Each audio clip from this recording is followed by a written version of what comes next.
இப்போ வந்து baby headband வந்து பண்ண போகிறோம். அதுக்கு வந்து நீங்கள் ஃபஸ்ட்டு ஸ்லிப் நாட் போட்டுட்டு 60 செயின் வந்து போடணும். நீங்கள் 60 வந்து போட்டுக்கலாம், 40 வந்து போட்டுக்கலாம். நீங்கள் ஃபஸ்ட்டு பிகினராக இருக்கீங்கன்னா ஃபஸ்ட்டு 40 போட்டு பழகுங்க. அதுக்கப்புறம் 60 வந்து போட்டுக்கோங்க. 40 வந்துருச்சுன்னா 60 வந்து போட்டுக்கோங்க. ஓகேவா?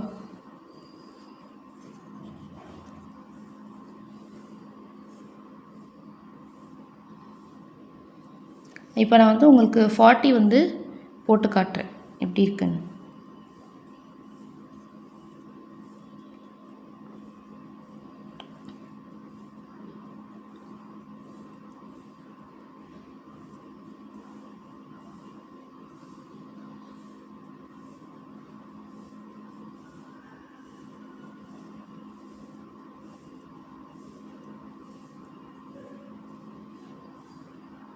இப்போ நான் வந்து ஃபஸ்ட்டு 40 செயின் போட்டுட்டேன்.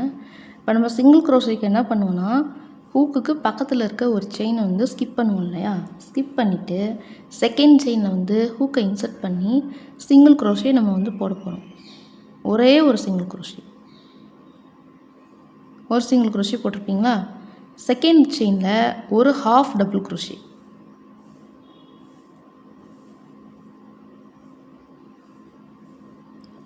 தேர்டு செயினில் ஒரே ஒரு ஸ்லிப் ஸ்டிச்,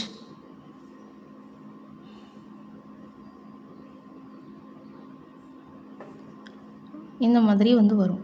இப்போ நீங்கள் என்ன பண்ணணுன்னா, எப்பயுமே ஃபஸ்ட்டும் 60 செயினும் 1வது செயின் ஸ்லிப் நாட்டுக்கு கீழே இருக்கிறது 1வது செயின். இது ஃபஸ்ட்டு செயினும் 40 செயினும் நீங்கள் வந்து சிங்கிள் க்ரோஷே போடணும். ஃபஸ்ட்டும் லாஸ்ட்டும் சிங்கிள் க்ரோஷே, நடுவில் ஃபுல்லாக வந்து ஒரு ஹாஃப் டபுள் க்ரோஷே, ஒரு ஸ்லிப் ஸ்டிச். இப்போ நான் போட்டேன் இல்லையா, அது அப்படியே கண்டினியூஸாக வரும். இப்போ நான் வந்து 40 இதுக்கு முடிச்சிருக்கேன். இந்த மாதிரி தான் வரும், ஒரு மாதிரி கேப்பாக. நீங்கள் அடுத்தடுத்து போட போட பார்க்குறதுக்கு அழகாக வந்துடும். லாஸ்ட்டு ஒரு செயின் இருக்கு இல்லையா, ஸ்லிப் நாட்டுக்கு பக்கத்தில், இதில் வந்து ஒரே ஒரு சிங்கிள் க்ரோஷே நான் வந்து போட போகிறேன். ஏன்னா அதுதானே நான் சொன்னேன். ஸோ அதனால் சிங்கிள் க்ரோஷே போட்டுட்டு ஒரே ஒரு செயின் போட்டுட்டு அப்படியே டர்ன் எப்படி திருப்பணும் அப்படின்றத நம்ம ஆல்ரெடி சொல்லியிருக்கேன். டர்ன் பண்ணி டாப்பில் உங்களுக்கு செயின் தெரியுதா, இதில் தான் நம்ம வந்து ஃபார்ம் பண்ண போகிறோம். கீழே இருக்கிறதுல எப்பயுமே பண்ணக்கூடாது, அந்த டாப்பில் தெரியும். இப்போ நான் ஒரு செயின் போட்டிருக்கேன், டர்னிங் செயின் இருக்குது, அதுக்கு பக்கத்தில் ஒரு செயின் தெரியுது. அதில் நான் வந்து என்ன பண்ண போகிறேன் அப்படின்னா, ஒரு சிங்கிள் க்ரோஷே நான் வந்து போட போகிறேன். போட்டுட்டு நம்ம நார்மலாக ஒரு ஹாஃப் டபுள் க்ரோஷே, ஒரு ஸ்லிப் ஸ்டிச் போடுவோம் இல்லையா, அதே ஸ்டெப் தான் பண்ணணும். நீங்கள் ஒரு 5 ரோப் பண்ணிக்கோங்க. இப்போ நான் ஆக்சுவலி பேபி ஹெட் பேண்டுக்கு வந்து நான் ஃபுல்லாகவே ஒரு 7 ரோ போட்டு கம்ப்ளீட் பண்ணிக்கிங்க. 10ம் போட்டுக்கலாம், இல்லை வந்து 5ம் போட்டுக்கலாம். அது வந்து உங்களோட இஷ்டம் தான். நான் 60 போட்டு 7 ரோஸ் கிட்ட வரைக்கும் நான் வந்து போட்டிருக்கேன். எப்படி ஃபோல்ட் பண்ணுறது அப்படின்றத நம்ம வந்து பார்ப்போம். இது வந்து என்னோடய லெஃப்ட் சைடு நான் வந்து எடுத்திருக்கேன். இது நீங்கள் என்ன பண்ணணும் அப்படின்னா, இப்படி வந்து மடக்கணும். ஓகேவா? ஒன்றும் இல்லை, இப்படி நார்மலாக இப்படி இருக்கா, இதை நீங்கள் இந்த மாதிரி ஃபோல்ட் மட்டும் பண்ணி வச்சுக்கோங்க. நெக்ஸ்ட்டு உங்களோட இந்த சைடு இருக்கு இல்லையா, இதை இந்த கேப் தெரியுது இல்லையா, இந்த கேப்புக்கு சென்டரில் சொருகிக்கோங்க. அப்போ உங்களுக்கு இந்த மாதிரி கிடைக்கும். நெக்ஸ்ட் நீங்கள் என்ன பண்ண போகிறீங்க அப்படின்னா, நம்ம நார்மலாக நம்ம ரன்னிங் ஸ்டிச் போடுவோம் இல்லையா, அதே மாதிரி தான்.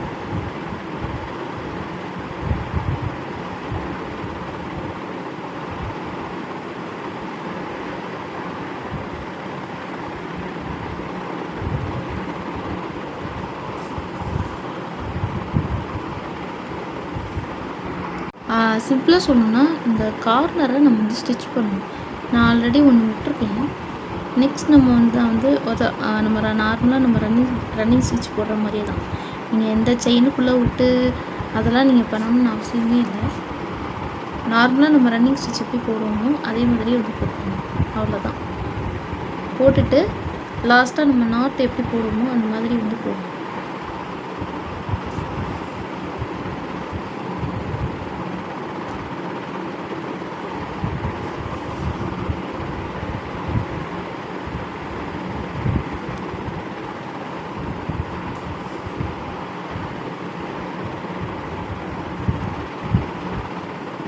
லாஸ்ட்டாக எண்டிங் மட்டும் வரும்போது என்ன பண்ணணும் அப்படின்னா, நான் இந்த மாதிரி குத்திருக்கேன். இது வந்து என்னோடய எண்டிங்கு.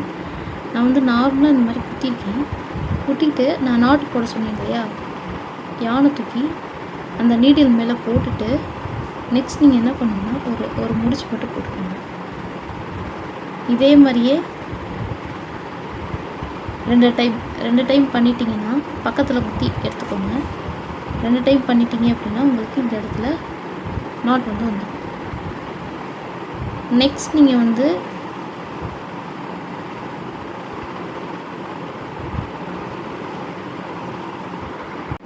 வந்து இது மாதிரி தைச்சதுக்கப்புறம் நீங்கள் இந்த மாதிரி தைக்கிறதுக்கு முன்னாடியே நீங்கள் வந்து என்ன பண்ணணும் அப்படின்னா, நீங்கள் ஃபோல்ட் பண்ண போகிறீங்க இல்லையா, அப்போ நீங்கள் பேக் சைடு எடுத்து ஃபோல்ட் பண்ணிக்கோங்க. நான் எப்படி ஃபோல்ட் பண்ணுறதுன்னு ஆல்ரெடி காட்டியிருக்கேன்.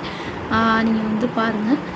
பேக் சைடு வந்து ஃபோல்ட் பண்ணிவிட்டு நெக்ஸ்ட் நீங்கள் வந்து நார்மலாக நம்ம ரன்னிங் ஸ்டிச் போட்டு தைச்சிட்டு நெக்ஸ்ட்டு நீங்கள் ஃப்ரண்ட் சைடு வந்து திருப்பி விட்டுக்கோங்க. அப்போ உங்களுக்கு இந்த மாதிரி ஒரு ட்விஸ்டட் மாதிரி கிடைக்கும். அவ்வளோதான். நெக்ஸ்ட்டு உங்களோட எண்டிங்காக இருக்கு இல்லையா, இது நீங்கள் கட் பண்ணி விட்டுட்டு நான் அந்த மாதிரி ஒரு லைட்ரு வாங்க சொல்லியிருந்தேன் உங்கள்கிட்ட. இந்த லைட்ரு வச்சு நீங்கள் யூஸ் பண்ணிவிட்டு எண்டிங் முடிச்சு விட்டிங்கன்னா உங்களுக்கு கரெக்டாக வந்துடும். எங்கெங்கே பிசர்லாம் எங்கெங்கே தொங்குதோ அங்கெல்லாம் நீங்கள் கட் பண்ணி லைட்ரு மட்டும் காமிச்சிட்டிங்கன்னா போதும், உங்களுக்கு பேண்ட் வந்து ரெடி ஆகிடும். அவ்வளோதான். இது சிம்பிள் மெத்தட். நான் மறுபடியும் வந்து சொல்கிறேன். ஃபஸ்ட்டு வந்து ஒரு 60 செயின் வந்து போட்டுக்கோங்க. செகண்டு ஒரு செயினை ஸ்கிப் பண்ணிவிட்டு ஒரே ஒரு சிங்கிள் க்ரோஷே போடுங்க. போட்டதுக்கப்புறம் தேர்டில் வந்து ஒரு ஹாஃப் டபுள் க்ரோஷே, ஃபோர்த்தில் ஒரு ஸ்லிப் ஸ்டிச்.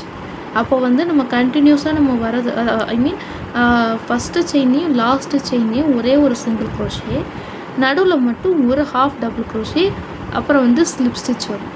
ஸோ 2. அப்போ அதே ப்ராசஸை நீங்கள் ஒரு செயின் மட்டும் போட்டுட்டு டர்ன் பண்ணி பண்ணுவீங்க. கிட்டத்தட்ட ஒரு 7 ரோஸ் வரைக்குமே பண்ணிக்கோங்க. 7 to 8 ரோஸ் வரைக்கும். ஸோ அந்த மாதிரி பண்ணிவிட்டு நம்ம நார்மலாக நான் எப்படி ஃபோல்ட் பண்ணணும்னு சொல்லியிருக்கேன். பேக் சைடு திருப்பி ஃபோல்ட் பண்ணிக்கோங்க. ஃபோல்ட் பண்ணதுக்கப்புறம் நீங்கள் அந்த கார்னரை மட்டும் நீங்கள் எப்பயும் இப்படி மடக்குங்க இல்லையா, இதை வந்து இந்த மாதிரி க்ளோஸாக இப்படி வச்சுருப்பீங்க. இந்த மாதிரி ஜிக்ஸாக் மாடலில். இந்த ஜிக்ஸாக் மாடலில் நீங்கள் வந்து வைக்கும்போது எப்பயும் போல் ரன்னிங் ஸ்டிச் போட்டு ஸ்டிச் பண்ணிவிட்டு பேக் சைடு திருப்பி விட்டு பிசுரை மட்டும் கட் பண்ணிவிட்டு நீங்கள் வந்து தீயை கட்டினாலே போதும். அவ்வளோதான். இது ரொம்ப சிம்பிளான ஒன்று, வெரி ஈஸியான ஒன்று. ட்ரை பண்ணி பாருங்கள். இன்னொரு வீடியோவில் பார்ப்போம். டாட்டா.